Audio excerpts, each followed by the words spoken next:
Hello, welcome to the Penalty Box Perspective podcast. My name is Nathaniel, and yes, I am joined once again by my good friend Matt. How are you doing this Friday? I'm very good, mate. Yeah, very good. Yeah, we're one Friday close to Christmas. It's getting cold. I'm trying to stay warm in my house. It's a very challenging time of year for that, but nothing like some podcasting to warm the body through. Absolutely. I've had a bit of a lie-in today. I stayed up to watch the Wild play, but it was a really poor game. So I don't think I'll be staying up late again for that. Just in case I'm the jinx.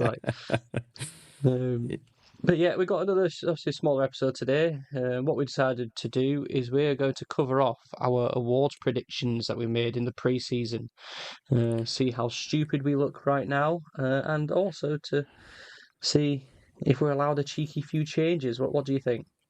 Yeah, so we're kind of on award watch, obviously following our reshuffling of the deck of the power rankings last week. We've just kind of passed the quarter mark of the season.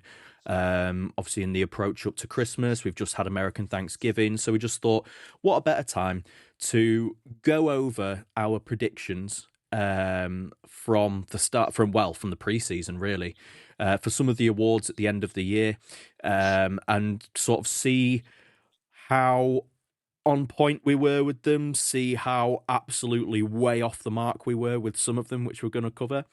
And then what we're going to do is, we've discussed this beforehand, we are going to allow each other 3 swaps. We can make a couple of changes to our predictions just to try and save a bit of face.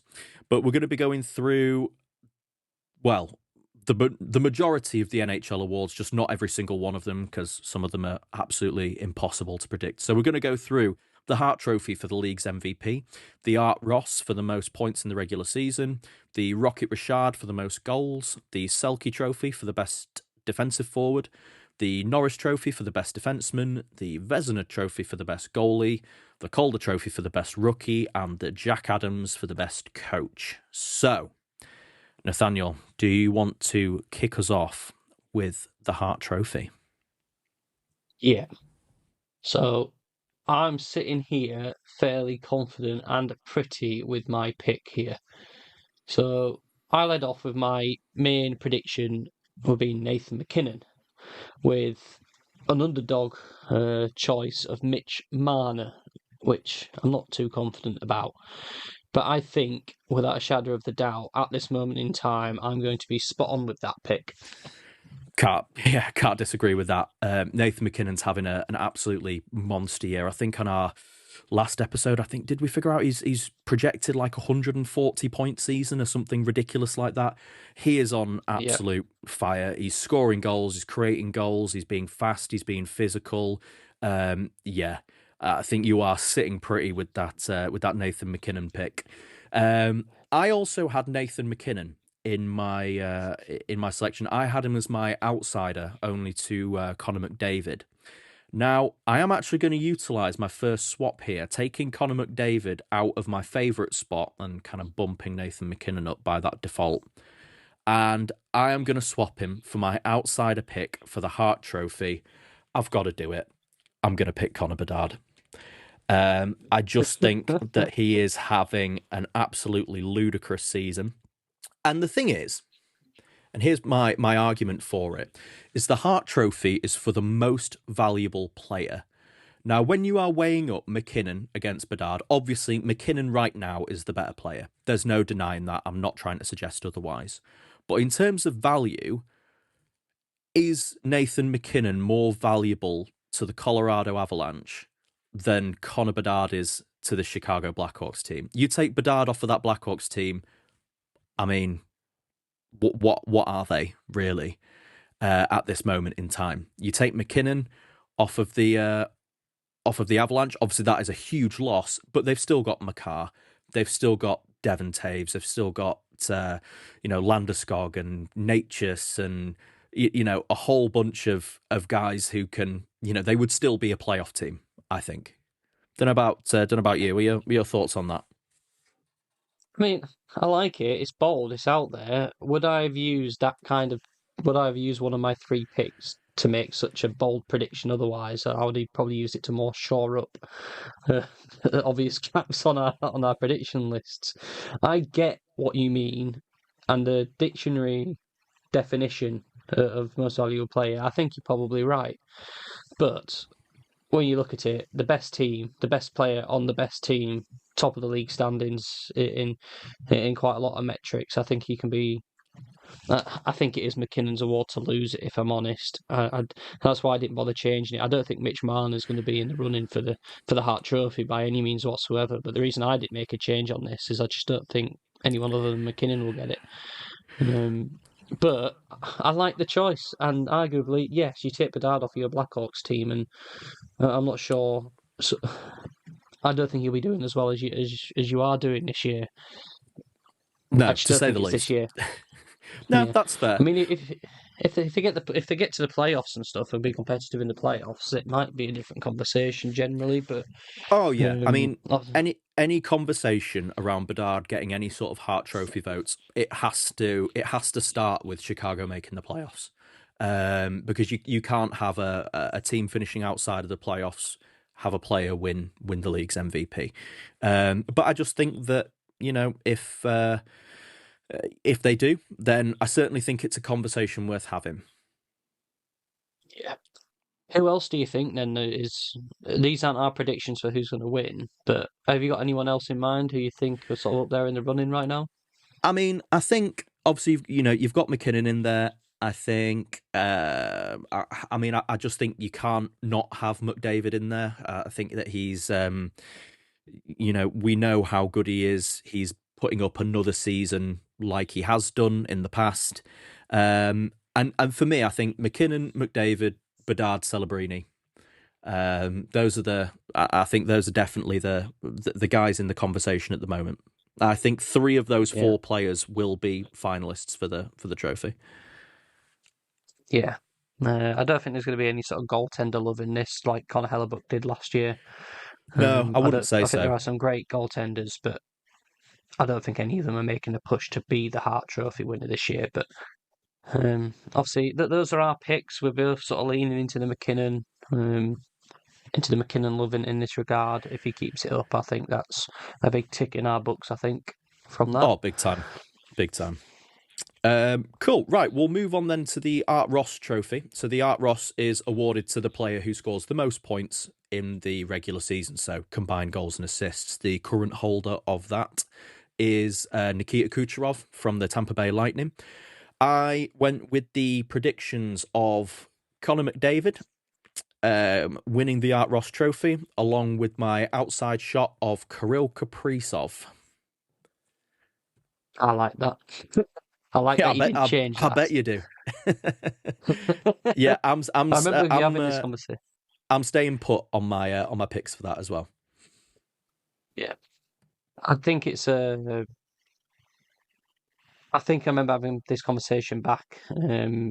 You have Kaprizov in, and you were sort of talking about how if he stays healthy, then he's got every chance, and that's why he was your outsider pick. Hmm. Yeah, absolutely. So I mean, Connor McDavid at the moment, he's tied second in the league in scoring. McKinnon's out in the lead with 46 points at the moment. McDavid's on 40 points in 28 games. Macklin Celebrini on 40 points in 28 games. And then you've also got Connor Bedard on 39 points in 27 games played. So I don't think that's out of the realms of possibility. We all know that McDavid's capable of going out and scoring, kind of 10 plus points in 4 or 5 games.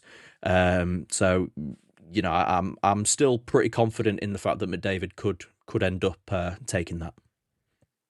Yeah, I mean I went for Conor McDavid as well, with the outsider pick of Mitch Marner again.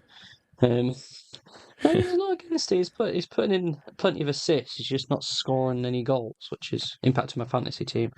But yeah, I think McDavid is still a good shout, and it's why I haven't made any changes. I think I'm basing McKinnon also off the fact that obviously he's scoring lots of points on track for 140, which would probably beat McDavid, etc. But even if McKinnon drops off a little bit of pace, he's still the best player on the best team. Whereas McDavid, I think I think him and Drysdale on that Edmonton team, it's just them two really. And if they're going to drag themselves into the playoffs, which they can do, it means McDavid is going to rack up the points. Yeah, I agree with Which that. is another thing. It's going to require, yeah, for Edmonton to succeed, it's going to require McDavid to do more on a night-to-night basis than McKinnon would have to in a position for Colorado. So just on our outsider picks, we currently have Mitch Marner 45th in the scoring standings in the league. That's according to NHL.com. So he has 25 points in 26 games, 5 goals and 20 assists. And then we have Kirill Kaprizov at 19th in the scoring standings in the league. 28 games played for Kirill Kaprizov, 17 goals and 14 assists for 31 points. It's tied with the likes of Nick Suzuki, Lucas Raymond, Dylan Larkin, Wyatt Johnson, and Richard finalist Morgan Geekie. Geeky for Richard. Geeky for Richard. Gonna happen. I'm sorry, that'd be so cool. Anyway, but yeah, so I think we're saving our choices potentially for Kaprizov and Mitch Marner for making other changes in other positions. I don't think either of them are realistically going to get the most points. I think Kaprizov's definitely more in a better position to do so. But I'm happy with my pick of McDavid, and I think you'll Yeah. be as well. Yeah, I would be. I would be.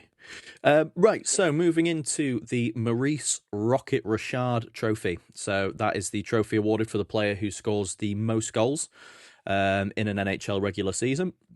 Last season's winner was Leon Draisaitl from the Edmonton Oilers. We have both made a change to our selections here. So I had initially, in my original predictions, I had Austin Matthews and Alex Ovechkin in my selections. I just don't think. I mean, I don't hate it. I just don't think that Ovechkin's going to have the juice to be up there. So I have swapped Alexander Ovechkin for Sidney Crosby.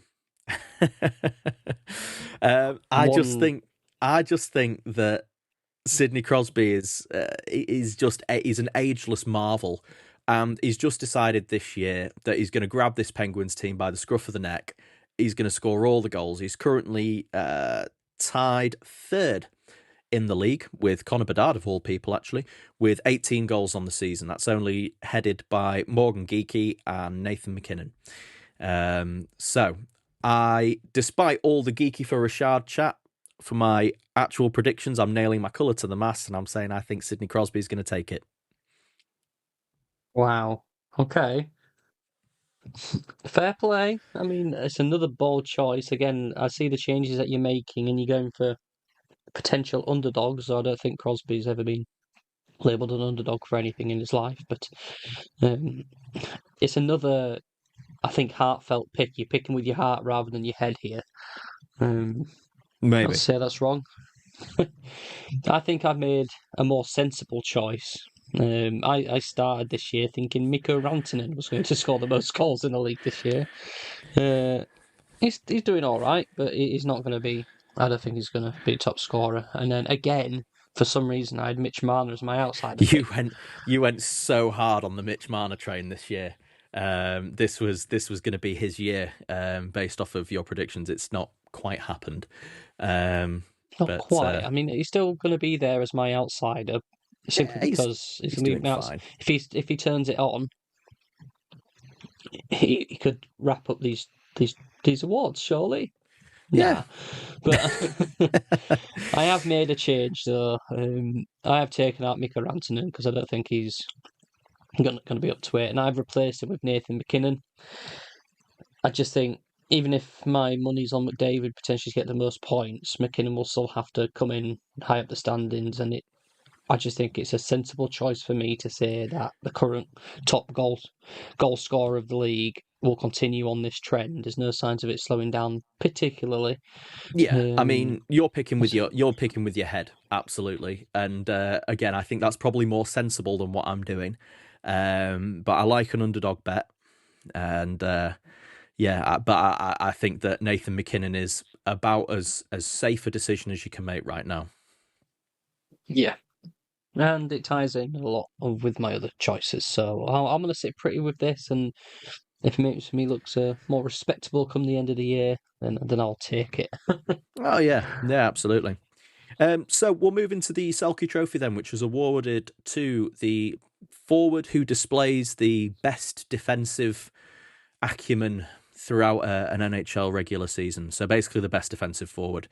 So the current holder for that is Alexander Barkov from the Florida Panthers. Obviously, he is not going to be remotely in contention for it this year, due to him obviously being injured from missing for the whole year. I have stayed put on my decisions here, mainly because I only have one swap left, and I'm just not ready to give it up on the Selkie yet. So I had Sam Reinhart and Anze Kopitar. So I don't think they're front runners at the moment. I think Reinhardt's doing okay. I just thought purely on the basis of Reinhardt was a finalist for the Selkie last year. Obviously, Barkov went down, and that would have left a void for Reinhardt to step into, which he hasn't quite done. But then again, no one on this Florida team has kind of stepped up this year. So, and then Anze Kopitar, again, that was more of a heart pick than a head pick. Obviously, he's won it in the past. I'm sure he has. I'm sure Kopitar's picked up a Selkie. He will have done. Yeah. I just think that the league, the NHL is a very sentimental league, I think. And I think if there was any way that if it came down to a bit of a knife edge where they were thinking, yeah, maybe we can slide this Kopitar's direction, I think they absolutely will. I utilised a second choice in my one here. I think, again, I think that's another loss for you in this award prediction. Cheers. Um, I mean, I see what you've made, the changes you've made, but that one here, and I guess this is probably an award that's more up in the air than anyone else's, because how do you there isn't a clear stat that defines who is the best defensive forward, so it's hard to get a read on it. I went for Sebastian Aho and Nico Hershier as my outside choices. Now I've made a change and I swapped Sebastian Aho out and I put Nick Suzuki in. I think with this Montreal team, obviously he's a young captain himself, but he's got lots of youngsters around him getting in with the goals, and he's sort of the glue that's holding it all together.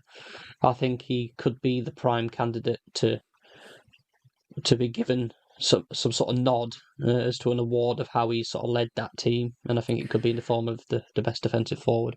Yeah, definitely. I really like that pick, and to be honest, it was definitely a consideration. I think bringing in Suzuki, but again, we've still got 4 more awards, and I just wasn't ready to burn my final change yet. But look, I was having a bit of a cursory glance on all the sports books and things like that, and Suzuki and Hisha are pretty much the 2 running favourites with more or less all of the sort of bookmakers at the moment. So look, you are kind of right on track with where the people who made the big bucks see this award going. So yeah, I do think that that could be another one you have in the bag. We're going to have to do some sort of scoring system on this, aren't we? Come the end of the season,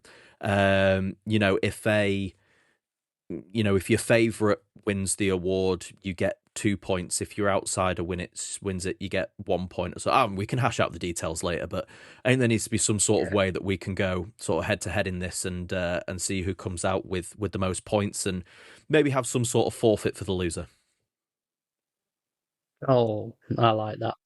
Well, yeah, you bloody Especially I would, know wouldn't I'm you? going Yeah, to because win. you've got McKinnon picked on half of the awards, so yeah, I'm not feeling too good about that right now, but we're in it for the long game. It's a You marathon, not a brought it up, sprint. lad. You brought it up. Yeah, that's fine. It's I'll on take it. record now. Shit. Anything Oh. more on this on the Selkie, or shall we move to the next one? No, I think you're getting defensive enough now. Yeah, nice. Speaking of which, we're going to move into the, in my opinion, the most bullshit award in the NHL, and that is the Norris Trophy for the best defenseman, which isn't for the best defenseman at all. It's for the defenseman who scores the most points in the season. Defensive skills have absolutely nothing to do with the awarding of the Norris Trophy. The current holder is Cale McCarr. Oh, Christ, yeah, you're taking this next one as well. I had Quinn Hughes as my favourite for that, with my backup choice of Zach Werenski. I would take Werenski over Hughes any day for that right now. Quinn Hughes is currently playing like a man who has just switched off. The Vancouver Canucks, I believe, are currently bottom of the entire standings in the NHL. I think they have, based off of last night's scores, dropped to 32nd in the league. So, yeah, he is playing like a man whose controller has died on the NHL video game and just doesn't seem to give even half a shit out there. Yeah, he just wants that trade, doesn't he? And if he gets it soon, he might make a comeback. Who knows? But I think, yeah, it's another blown tire pick. I think Fiora was. Yeah, um, so all your money's on Werenski now, I reckon, pretty which is much. not a bad outsider choice. No, I mean, it And wouldn't be if you didn't also have Werenski as your outsider choice. yeah, with Cale McCarr as my first pick. So I'm sitting here, very pretty, easiest non-change out of this whole list. I didn't even have to think twice about changing his prediction. I think I'm sitting very, very pretty where I am. Yep. Yep. Though there is This an is outsider. There's Jacob Chikrin. I think he's in with another outsider pick this year. I know neither of us have predicted him, but I just think keep your eyes on him because yeah, he's for having a sure. great year and he's backing it up defensively as well. His A plus hundred minus is percent. ridiculous. 100%. We touched on that in our most recent episode, didn't we? With the when we were covering them off, and I was saying that I think Jacob Chikrin is potentially going to be an outsider shot for the Norris. I think at this point we're looking pretty undeniable that it's going to be Cale McCarr, but I think he certainly has the capacity to be a finalist. Either him, maybe someone like Josh Morrissey on the Jets as well. But Yeah. we'll have to wait and see. But yeah, I think pretty much it's Cale McCarr's award to lose at this stage, and looks like another chalked up W for Nathaniel. Oh yes. Oh yes. Right, let's move So on from fake ass defenseman awards. And let's move into the Vezina Trophy for the best goalie. So that is currently being held by Connor Hellebuck of the Winnipeg Jets, the currently broken Connor Hellebuck. I went with Connor Hellebuck as my choice. Of course, I did. So I picked Connor Hellebuck for the Vezina Trophy. He's injured. So my backup pick, Jake Ottinger, I feel pretty reasonable with Ottinger being in there. Didn't use any swaps on it. I feel quite happy with him being in there as the best goalie. yeah. Again, I think I'm not sure if we had this conversation back then, but we can have it now. But the Vezina Trophy best goalie, it's so difficult to have two back-to-back great goalie seasons. It's not like impossible, but in terms of winning awards and stuff, I think goalkeepers can go a bit more up and down than any other position really. Which is why I kind of went a bit sort of left wing a bit. Hey, went left wing. That's another position, Nathaniel. But Philip Gustafsson was my lead pick going into this award. Now, I haven't made any changes, and I was debating to make changes for the Rocket Richard Trophy with Rantanen, and also this pick is one I was debating to what should I change. There's no question this year that Minnesota have two great goaltenders, and this is where I'm going to come unstuck here because I think with Gustafsson, he's performing extremely well, but he's also got Jesper Wallstedt backing him up, who is well questionably outperforming him. So I think them two will sort of jeopardise each other when sort of moving forward for this award because they can't establish themselves in their own team essentially. My backup was Sergei Bobrovsky. I think that is also for me still a solid outsider pick, just simply because of how sort of poor the Panthers are doing this year. I think he's seen a lot more of the puck in net this year, and he might well come out with the top of that award. But personally, I don't think either of us have got the Vesna goalkeeper on our predictions at all. No, I think not. I mean, I think if um, if I was to put it one way or the other, I think that I have a more likely shot of winning it than you do. I just think that Jay Cottinger has more of a chance of winning it than either of your two picks. However, Yeah. I do think that potentially someone like Scott Wedgwood is a good shout for that for me. Playing really well. He's got a shutout on the season. 207 goals against average as well with a 920 save percentage. Um, yeah, 13 wins from 19 starts. He's he's done. He's had a good year. But what about you? Any other sort of contenders? Do you think for that? Yeah, I think we'd be remiss not to mention Logan Thompson in this. I think he's having a great year for the Capitals, close to the top of the standings in most goalkeeper stats. And also with how they're performing recently, they could equally go on a run and he could be the standout for it. He's definitely pushing to go to the Olympics as well.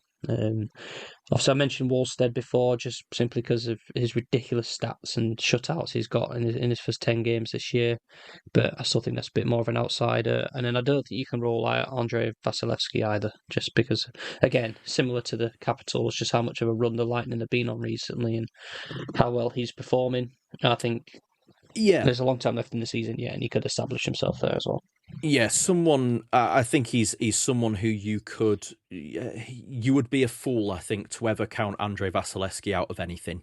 I think he has consistently been, like you were saying, it's very difficult for goaltenders to have very strong back-to-back years, just because there's so many variables, I think, that can dictate on a night-to-night basis if a goaltender's going to perform well or not. But I do think that Vasilevsky has been just about as consistent as you can ask of a goaltender for the last, 7, 8 years.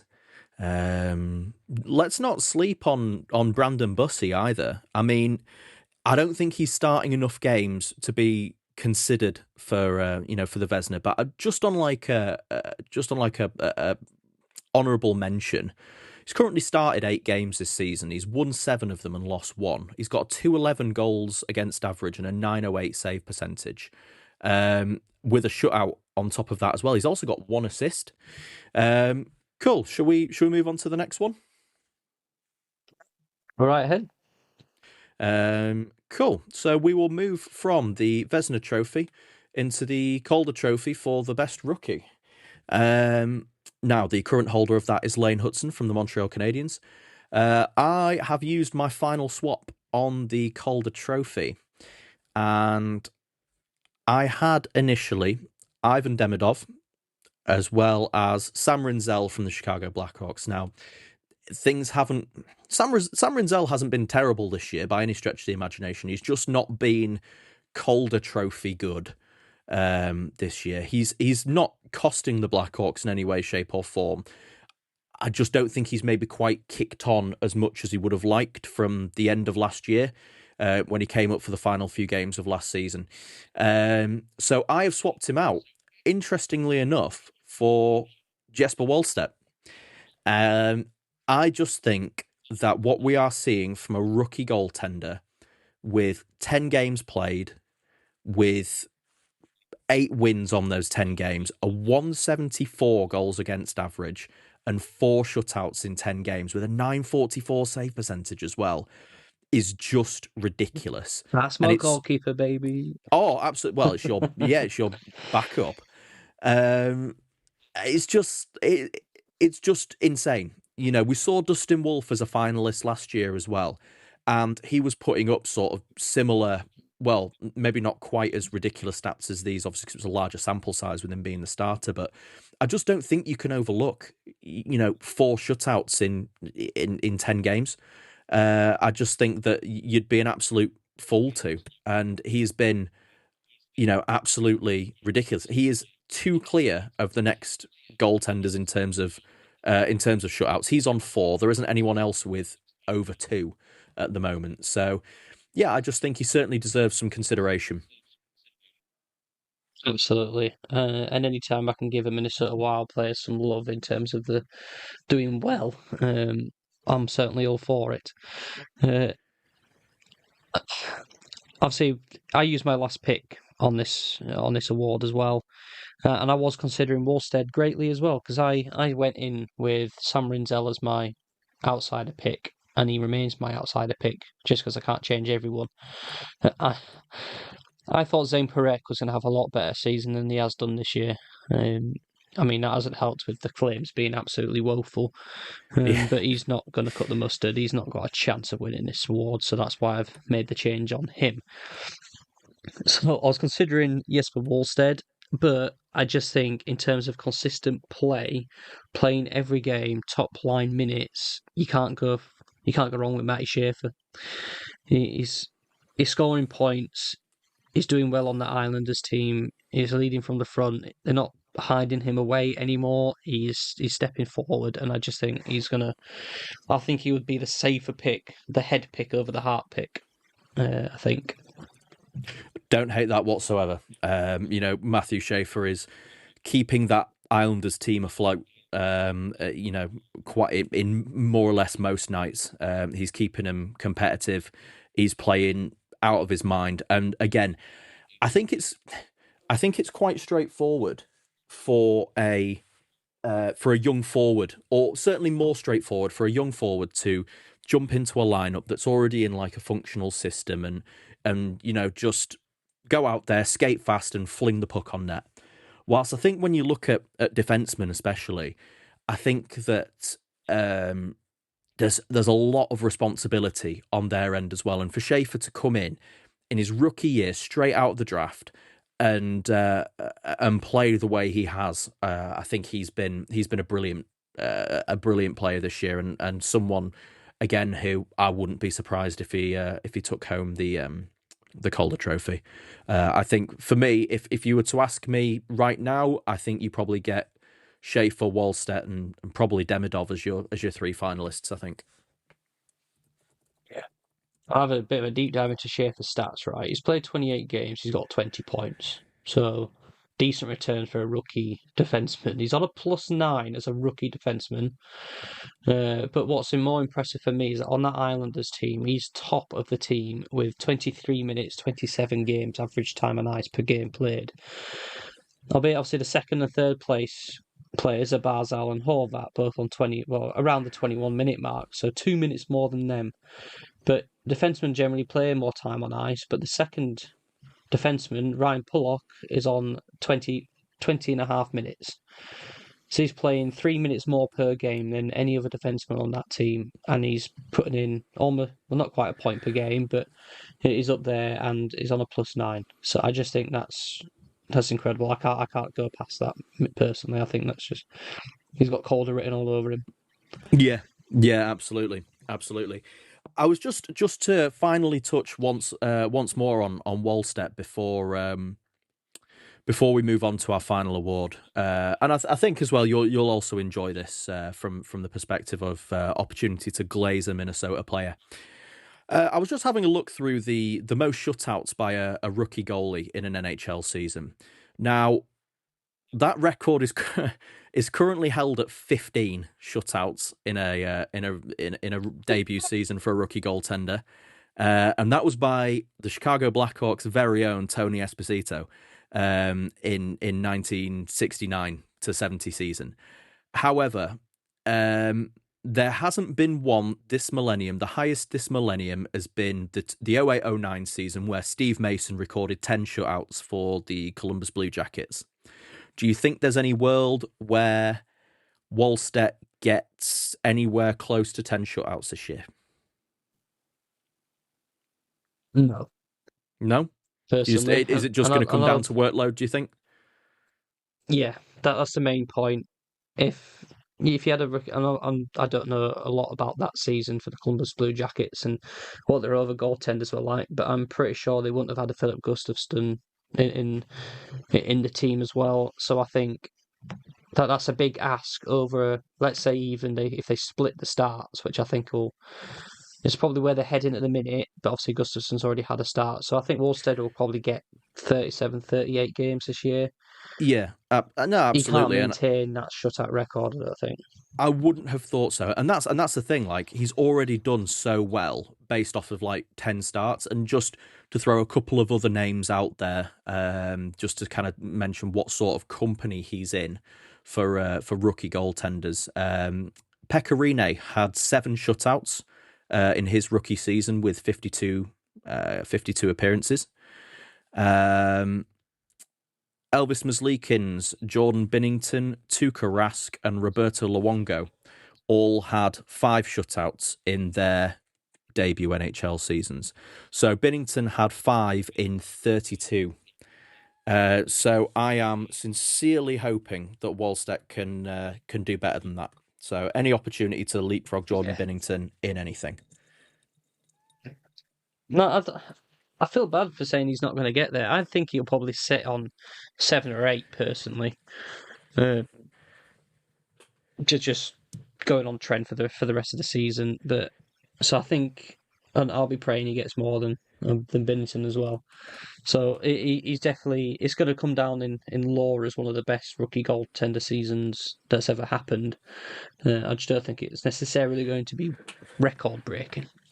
Yeah, that's fair enough. That's fair enough. Right, we've spent quite a while on the Calder Trophy. It's easily my favorite award. As I always say, Yeah. I am a big NHL draft guy. I love seeing the prospects come into the league. I love seeing the next generation of players coming in, and I think it's always my favorite award to see sort of who the best new faces in the league. So we'll move into our final award, which is the Jack Adams Award, awarded to the best head coach in the NHL. That was awarded last year to Spencer Carberry of the Washington Capitals.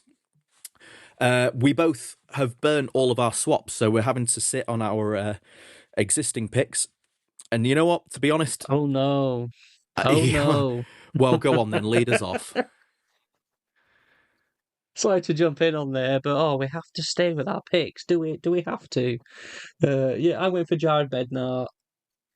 I made a big prediction that Colorado was going to have a great year, and Yeah, look at didn't you me, just? Mystic Meg in the corner over here. So I don't think I need to say much more on that. I'm going to sit here very pretty, but I do think that you were debating your pick, weren't you? And you were considering a swap.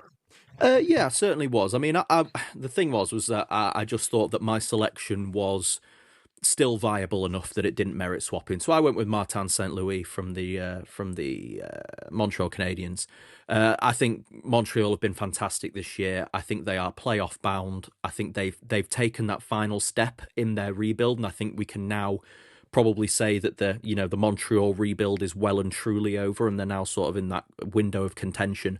And St. Louis has carried them right the way through that. And, he's created a fast, exciting, electric offense first team, which is, I mean, pretty typical because Martin St. Louis was a fast, offensive, attacking, short player. So he's built the team in his own image. So, but yeah, there was a contemplation of using one of my swaps for Jeff Blashill of Chicago. Now, I think that would have been another heart pick. Now, don't get me wrong. I think, as we discussed with Bedard, if Chicago make the playoffs this year, I think Jeff Blashill has to be in some consideration for the Jack Adams Award because everybody was saying that Chicago were going to be in a bottom 3 lottery pick again this year. And if it so transpires that they end up, sneaking into the playoffs by a wild card spot, you would have to attribute so much of that to Jeff Blashill, his coaching staff, and how well he's turned that team around. But I was happy enough with St. Louis to stay put with him. I think that was a very good sort of thought process to go through. I think he's in with a shout because it, to a certain respect, it is sort of games won over, expected potentially. Who's made the biggest improvement? Who's shocked everybody with how well they're doing? And yes, okay, Montreal people kind of wanting them or expecting them to take a step up this year, but so many times teams will have that understanding they need to step up and then don't. And then we're just having the same old conversation over and over again. But they have made that step up, and that if this was a award for over like a 3-year rolling period, then I think Martin St. Louis is a great option there. Jeff Blashill will obviously just come in. I think he's done wonders, but I'm still going to sit here happy with my pick. Best team in the league, smashing Yeah. everybody, potentially setting records. You can't Yeah, beat that.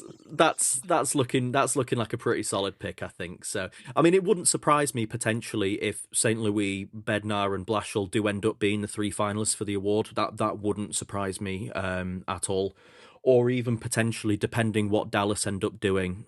Dallas's head coach called? It escapes me, but their new head coach this year. Sorry, Dallas fans. But yeah, I think they would all be sort of well within a shout. You can't ever rule out someone like John Cooper as well from Tampa into that, into that award as well. So yeah, that's where we're at. As we can see, we've made a few switches to our selections. I think Nathaniel, as it stands at the moment, is looking significantly better in his predictions from the start of the year. Obviously, going heavy in the Avalanche with McCarr and McKinnon, and obviously with Jared Bednar as well. So I think that definitely puts you out in front. I've definitely gone for the more out there picks. But yeah, I'm looking forward to reviewing this again, maybe around sort of like the Olympic break, something like that. Seeing where we're at and seeing sort of on the awards watch, who sits where. Yeah. No changes at that point. No, we're set in now, I'd say. Yep, let's lock it in. Otherwise, I'm just going to swap Nathan McKinnon in for absolutely everything. Nathan McKinnon for the next Vezina. week when McKinnon breaks his leg. When McKinnon breaks his leg, and I'm like, Colorado season avalanches. Yeah. Oh dear. Cool. Anything Right. further from yourself, Nathaniel? Nope, nothing further from me.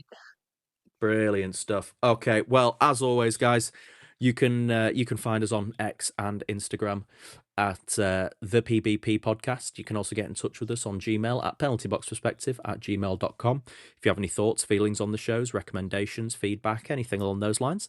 We're in December. We're in the season of giving. Please give us a 5-star review on either Spotify or Apple Podcasts if you can. It would be sincerely appreciated. And as we approach our 500 stream mark, if you want to see a size 2XL human wearing a size 8 to 9 child NFL jersey, make sure you stream the podcast, because when we hit those 500 streams, I will be posting a picture to the Penalty Box Perspectives social medias of me wearing this. I have confirmed that it does indeed fit. I can at least get it over my big stupid head. So we are we are going to be in pole position for that to happen. And yeah, as always, we want guys, this done organically as well. Oh yeah. No, I've done this all organically. I told my wife this, and she proceeded to load it up and try to play it over and over again. I said, no, we're not doing that.